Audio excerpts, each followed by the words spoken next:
Recently, there was a paper from a Chinese aviation university titled Separation Simulation of Internal Weapons at High Mach Numbers. This paper was published around July 2024.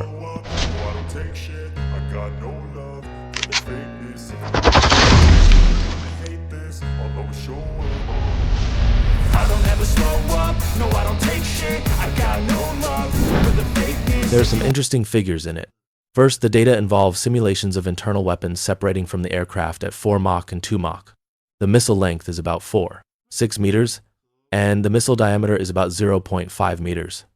The paper also mentions that the length to depth ratio of the weapon bay is about 5.4, which means the depth of the aircraft's bomb bay is roughly a little over 0.8 meters, as can be seen from the data published in the paper.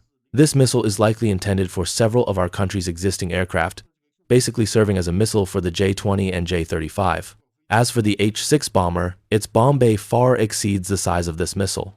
It would be very easy for the H-6's configured bomb bay to carry this missile. However, it appears that this missile has requirements regarding the carrier aircraft's speed.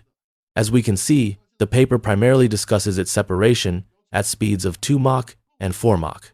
The H-6 is incapable of flying at such high speeds. Ballistic missiles typically use rocket engines, so they don't require a specific carrier aircraft speed. The fact that it requires a specific carrier speed, particularly demanding speeds like 2 Mach and 4 Mach, basically allows us to conclude that this weapon is likely a scramjet-powered missile. It requires the carrier aircraft speed to be at least over 2 Mach.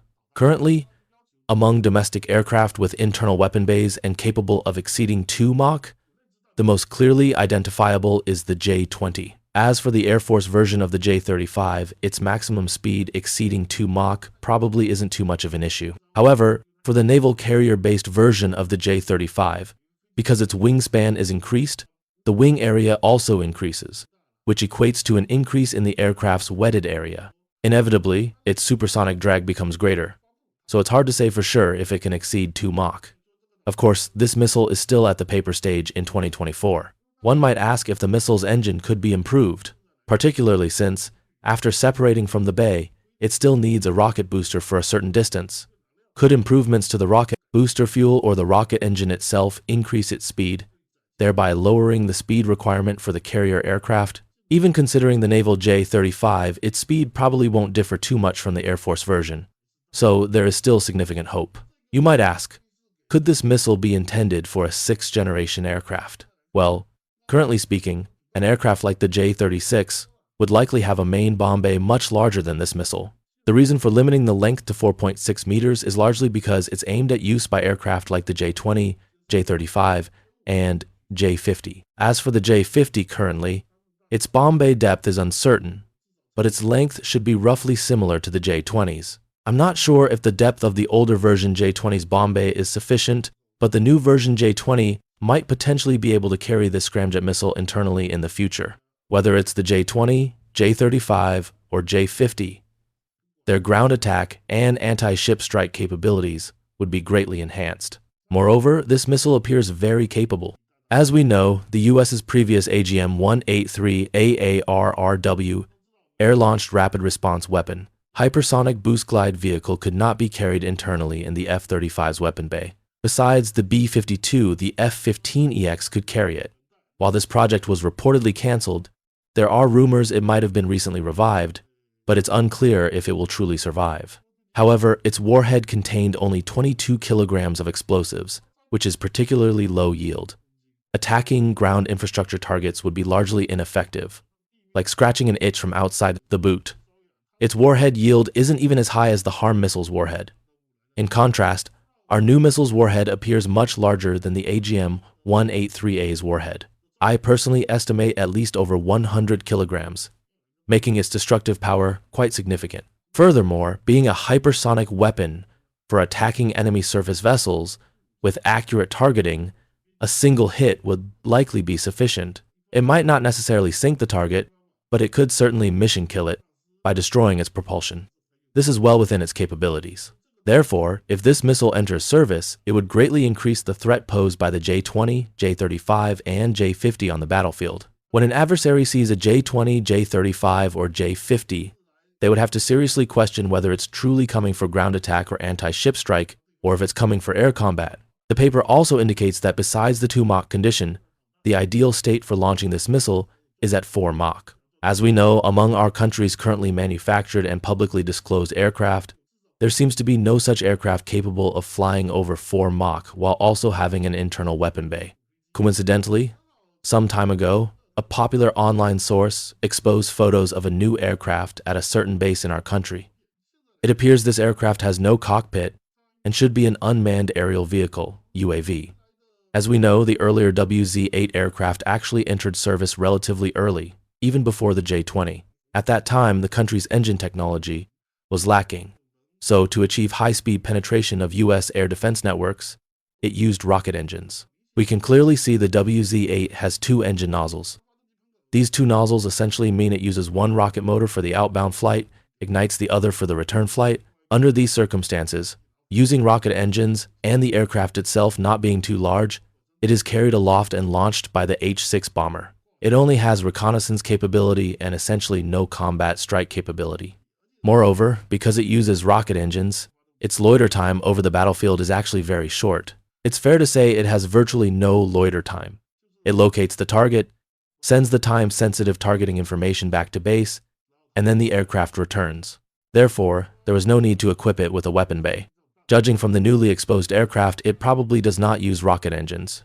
It is very likely to use a turbine-based engine, that is to say, a jet engine.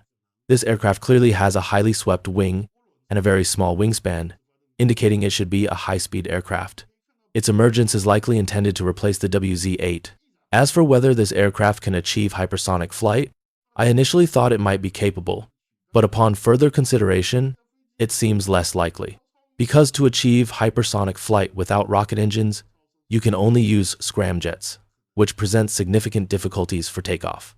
As we know from seeing the YJ-21, note likely referring to a hypersonic missile displayed, sometimes associated with YJ-21, YJ-19 in original text might be an error.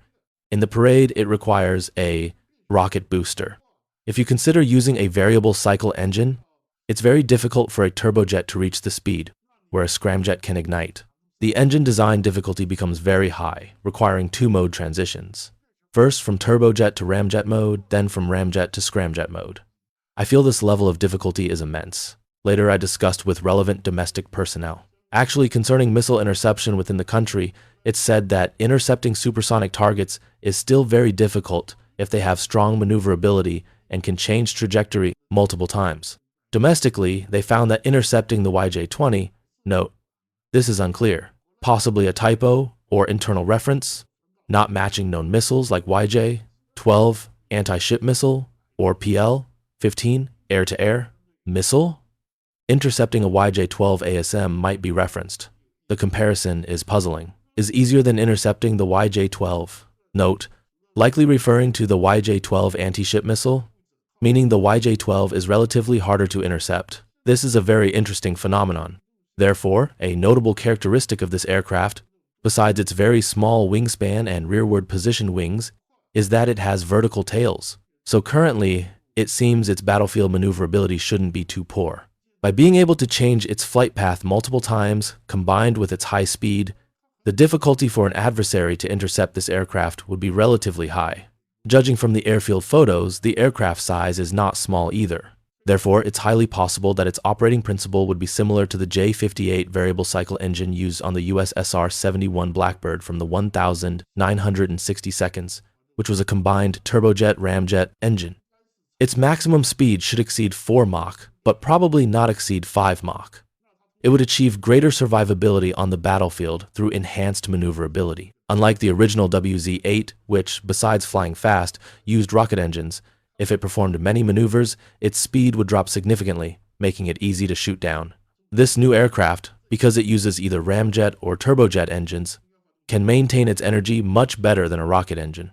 On the battlefield, it can change its trajectory multiple times while still maintaining speed, greatly enhancing its survivability. Furthermore, its size appears considerable, so it's highly likely it has an internal weapon bay in the center, capable of carrying the scramjet missile discussed in the paper. Compared to the original WZ-8, its endurance is greatly increased, giving it a certain loitering capability on the battlefield. Under such circumstances, If it identifies a target, it could directly launch a missile, thus forming a truly high-value reconnaissance strike integrated platform.